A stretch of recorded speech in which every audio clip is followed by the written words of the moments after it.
Hi, my name is Sir Pao and welcome to the IASS class.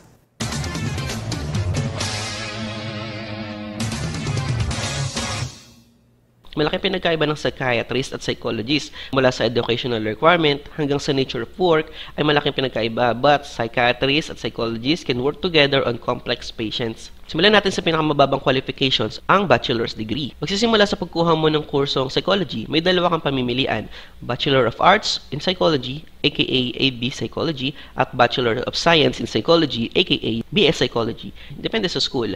Usually, isa lang ang pamimilian mo sa isang university. It's either BS or BA lang ang in-offer. Both BS and BA, typically kukunin mo siya ng 4 full-time years. After mo gumraduate sa college ay mayroon ka ng bachelor's degree, pwede kang dumiretso sa medical school para maging psychiatrist.